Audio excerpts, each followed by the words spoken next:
தினம்தோறும் விளக்கேற்ற நல்ல எண்ணெய் இதயம் நல்லெண்ணெய். திருச்சியில் தமிழ்நாடு வெல்லட்டும், ஸ்டாலின் தொடரட்டும் என்ற மாநில மாநாடு ஒத்த ஒரு பெரிய கூட்டம் ஒன்று நம்முடைய மாண்புமிகு தமிழக முதல்வர் கழகத் தலைவர் தலைமையில் இந்த மாநாடு நடைபெற இருக்கிறது. தலைவர் அவர்கள் சொன்னது போலவே 10 லட்சம் பேர் கலந்து கொள்கிற ஒரு மாபெரும் மாநாடாக இந்த ஏற்பாடுகள் செய்யப்பட்டிருக்கிறது. இந்த 20 லட்சம் சதுரடி அளவிலே அங்கு அரங்குகள் அமைக்கப்பட்டிருக்கிறது. 20 லட்சம் சதுரடியில் 3 லட்சத்துக்கு மேற்பட்ட நாற்காலிகள் போடப்பட்டிருக்கிறது. அது இல்லாமல் 2 பக்கமும் நிற்கிறதுக்கு இங்கிட்ட 2 லட்சம், இங்கிட்ட 2 லட்சம், 7 லட்சம் பேர் நிற்கக்கூடிய அளவில் இடம் தயார் செய்யப்பட்டிருக்கிறது. அனைவருக்கும் குடிதண்ணீர் ஏற்பாடு செய்யப்பட்டிருக்கிறது. அதே போல் கழிவறை வசதியும் செய்யப்பட்டிருக்கிறது. அதை தாண்டி வெளியில் சென்றால் அது அவர்கள் தண்ணீர் தேவையான அளவுக்கு இந்த சைடும் அந்த 2 பக்கமும் 10 லட்சம் லிட்டர் தண்ணி அங்கே வைக்கப்பட்டிருக்கிறது. எனவே ஒவ்வொருவரும் எந்த விதமான பாதிப்பும் இல்லாத அளவுக்கு பேரிகார்டு பிரிக்கப்பட்டு எந்த இடத்திலும் தள்ளுமுள்ளு இல்லாமல் செய்யப்பட்டிருக்கிறது இந்த ஏற்பாடுகள். எனவே சரியாக 3 மணி அளவில் மாநாடு தொடங்கப்படும். மாண்புமிகு தமிழக முதல்வர் வருகிற போதே இருவண்ண கொடி ஏற்றி வைத்துவிட்டு தொண்டர்களுடைய வரவேற்பை பெற்று மேடைக்கு செல்ல இருக்கிறார்கள். எனவே இந்த சுற்றியை வருகிற பேருந்துகள் என்னுடைய கணக்கு ஒரு போலீஸ் கணக்கு 24,000 வண்டி வரும் என்று ஒரு கணக்கு செய்யப்பட்டிருக்கு. 24,000. இந்த 24,000 வண்டி நிறுத்துவதற்கு 2 பக்கம் மாநாட்டினுடைய 2 பக்கமும் இடம் தயார் செய்து வைக்கப்பட்டிருக்கிறது. லைட்டும் போடப்பட்டிருக்கிறது, வெளிச்சமும் செய்யப்பட்டிருக்கிறது. வருகிற கழக தோழர்கள் உங்கள் மூலமாக நான் சொல்கிற ஒரே வேண்டுகோள், சாலையிலே நிறுத்தினால் பின்னால் வருகிறவர்கள் சேர முடியாது. எனவே முன்னால் வருகிற கழக தோழர்கள் மாநாட்டு அருகிலேயே நிறுத்துகிற இடம் இருக்கிற காரணத்தால் பேருந்தில் வருகிறவர்கள், வண்டி வாகனங்களில் வருகிறவர்கள் அங்கே நிறுத்தினால் மாநாடு ஒரு 100-200 அடிக்குள்ளாக மாநாட்டுக்குள்ளே ஒரு 500 அதிகபட்சம் 500 அடிக்குள்ளாக மாநாட்டுக்குள்ளே அமர்ந்த முடியும். சாலையிலே நிறுத்தி 10 கிலோமீட்டர் 5 கிலோமீட்டர் தொண்டர்கள் நடந்து வராத அளவுக்கு முன்னால் வருகிற வாகனங்கள் அந்த வாகனங்கள் நிறுத்துமிடத்திற்கு உள்ளே சென்றால் மாநாட்டுக்கு வருவதற்கும் அவர்களுக்கு சௌகரியமாக இருக்குது. உங்கள் மூலமாக அவர்களுக்கு வேண்டுகோளாக வைக்கிறேன். ஒவ்வொரு அமைச்சர்களுக்கும் பெருமக்களுக்கும் மாவட்ட செயலாளருக்கு நான் தொலைபேசி மூலமாக தொடர்பு கொண்டு, அதாவது தள்ளுமுள்ளு இல்லாமல் எல்லாம் கலந்து கொள்கிற வழியில் இந்த மாநாடு அமைய வேண்டும் என்று என்னுடைய விருப்பம். எனவே அப்படிப்பட்ட விருப்பத்திற்கு தான் எல்லா ஏற்பாடும் செய்யப்பட்டிருக்கிறது. வேற ஏதாவது எத்தனை மணிக்கு ஆரம்பிக்குது கொடி? எத்தனை மணிக்கு கழக தலைவர் ஏற்றாங்க?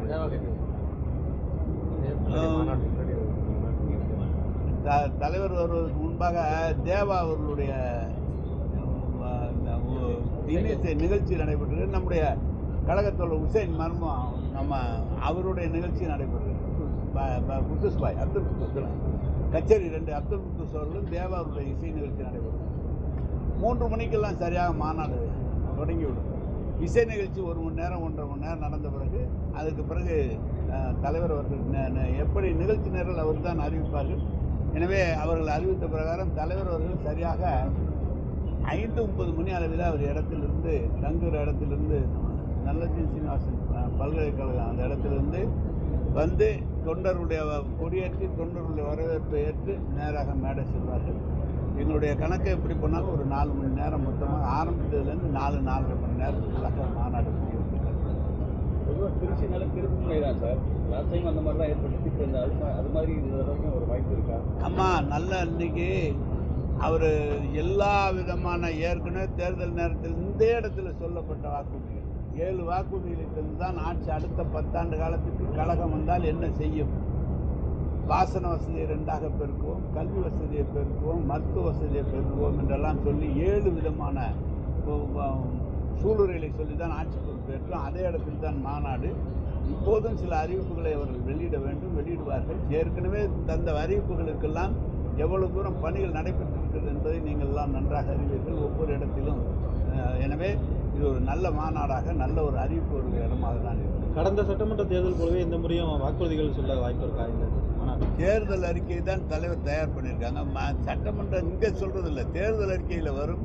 இங்கே ஒன்று ரெண்டு ஏதாவது சொல்லுவாங்க, தலைவர் பேசும்போது சொல்லாமல் இருப்பாங்களா, அது அவங்களுடைய இஷ்டம். நான் போய் எப்படி சொல்ல முடியாது.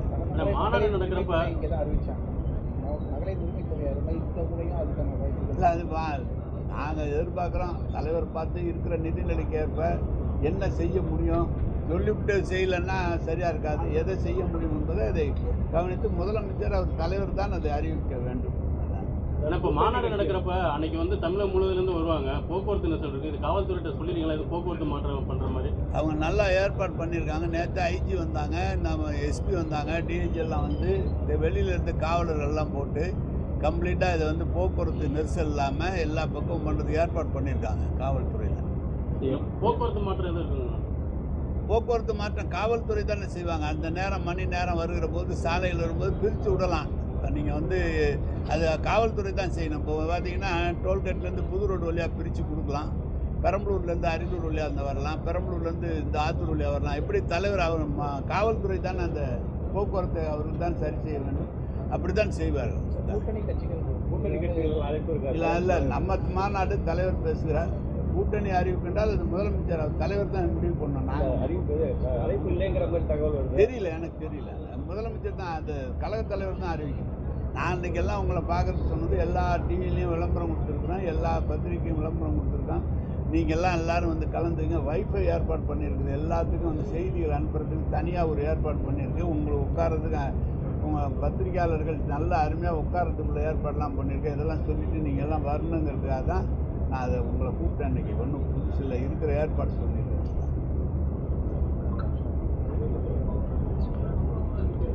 நான் இவ்வளோ கேள்வி கேட்டீங்க, நான் எனக்கு ஏதாவது சொல்லுங்கள். நீங்கள் எல்லாம் ஏங்க சார் ஒரே வார்த்தை சார், மருத்துவ வசதி பண்ணியிருக்கான். மருத்து 10 இடத்துக்கு மேலே மருத்துவ வசதி பண்ணியிருக்கான். சொல்லுங்க. பொதுவாக தலைவர் சொல்லும்போது மாநாடுனா நேருனா மாநாடுனா சொல்லுவார், பெருமையாக சொல்லுவார். இந்த தடவை அந்த மாதிரி அது மாதிரியான வாய்ப்பு யாருங்க நீங்கள் பார்த்து நீங்கள் தான் சொல்லணும். நீங்கள் எங்களுக்கு நல்ல செய்தி ஒன்றும் சொல்ல மாட்டேங்கிறீங்களா? கடிதத்தில் சொல்லுங்க, ஆதரவு கொடுங்க, எல்லாரும் வந்து கலந்துக்குங்க. நீங்கள் எல்லாரும் உங்களுக்கு ஏதாவது இருந்தால் கூட நான் பார்த்துக்கேன். எல்லாத்துக்கும் எல்லா வகையான அந்த உட்கார்றதுக்கு உங்களுக்கு தேவையான அவங்க உடனடியாக பேசுறதுக்கு டவர் பிஎஸ்என்எல் சொல்லி டவர் போட்டிருக்காங்க, 3 டவர் போட்டுருக்காங்க. அதனால் அதில் பார்த்து சார் நைட்டு துணை முதல்வர் வந்திருந்தாரு. நைட்டு துணை முதல்வர் வரதா சொல்லியிருக்காங்க. ஆனால் வந்து அதை ஆய்வு பண்ணாங்களா? இல்லைங்க, அவர் மதுரை நிகழ்ச்சி, திருநெல்வேலி நிகழ்ச்சி, தென்காசி நிகழ்ச்சி, அவங்க அதுக்கு போயிட்டாங்க ஆய்வுல. அவர் நேராக தஞ்சாவூர்லேருந்து நேராக மதுரை போய் மதுரையில் கிட்டு அவங்களுக்கு விளையாட்டு உபகரணங்கள் கொடுத்து விட்டு தஞ்சாவூர் திருநெல்வேலி போய் 14,500 பேருக்கு நலத்திட்ட உதவிகள் வழங்கி தென்காசியில் போய் அரசு நிகழ்ச்சியில் கலந்துட்டு அங்கே போயிட்டாங்க.